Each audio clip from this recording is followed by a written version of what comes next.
Hello, dearly beloveds. I'm gonna today just give you a really brief little parable. It's the parable of the little lips, and it's really relevant to your experience of creating anything that you came here to create, and actually to your experience of feeling the resistance that inevitably arises to creating whatever it is you're here to create. So I had London in the car the other day, and we were having this conversation. And at some point, she said, "Mama, she goes, I'm just gonna zip my little lips." Now, as you'll know, I specialize in unrepressing women. Okay. So I was like, "Excuse, pump the brakes. Please pause. Who told you those words? Who said zip your little lips?" Because that's just not a thing I ever have said or would say. And it was so clear and it was so repressive. She literally went, "I'm going to zip my little lips," and stopped talking. So, cue outrage.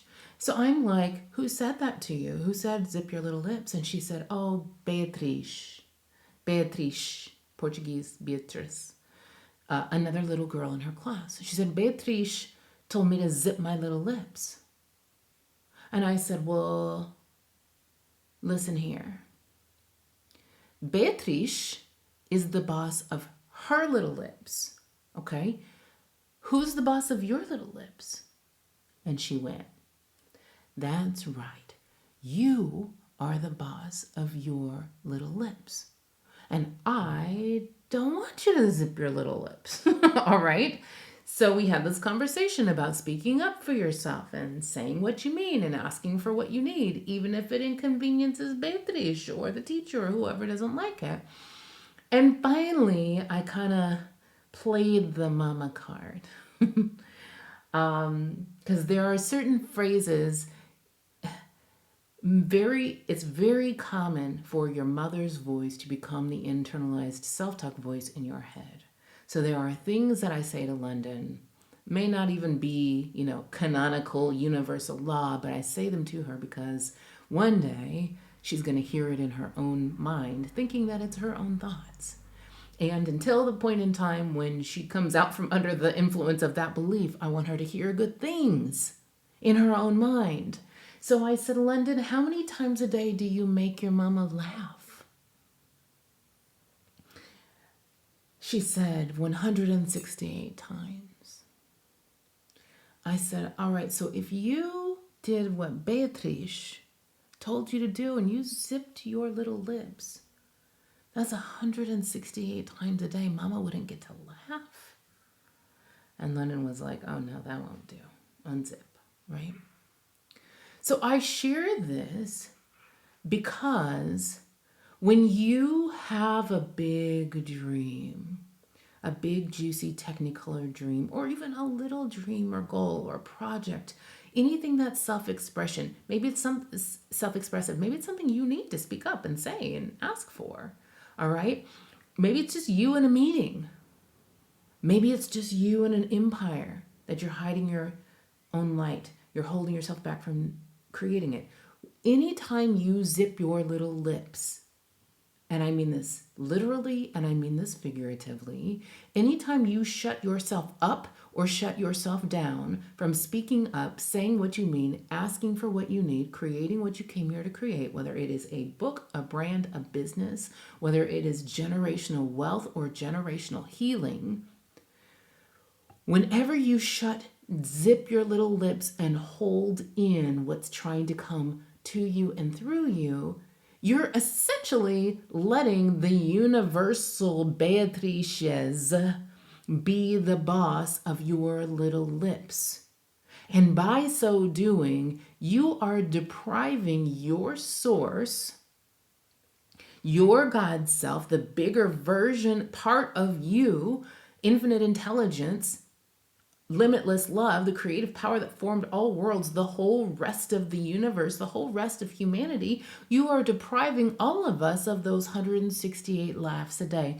You are depriving us of the joy and the glee that source, God, all that is, experiences when you live the way you were designed to live, when you create what you were designed to create, when you let out all that genius that's trying to come to you and through you.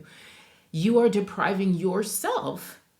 When you do that, when you restrain, repress, internalize that repression, you are depriving yourself of the freedom, the wholeness, the joy, the health, the wealth, the wisdom, the self expression of living your big self, big dreams, life. And more importantly than all those things, if you happen to be someone whose calling is to be a life changing entrepreneur, when you hold back what's trying to come to you and through you, you deprive those who you came here to serve of the more beautiful world you came here to help create.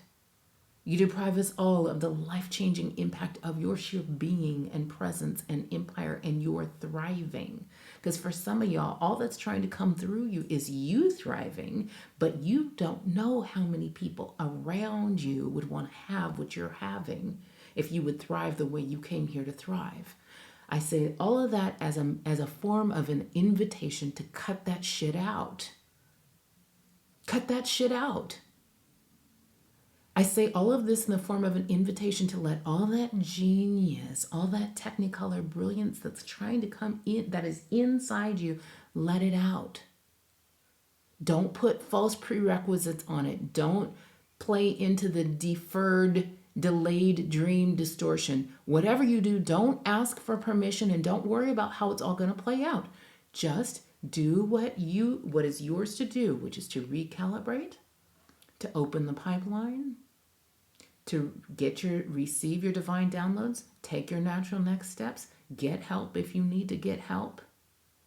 Get it enrolled in a setup if you need to get enrolled in a setup, and stop participating. And I mean, if that needs to be empires, if that needs to be individual coaching, if that needs to be, a certification program, if that needs, whatever that needs to be, get yourself into the natural next step and stop participating in your own repression, which is what you do when you fill your calendar and your headspace and your budget and spend your money on a bunch of stuff that is not consistent with your actual true desires. In other words, don't let Beatrice be the boss of your little lips.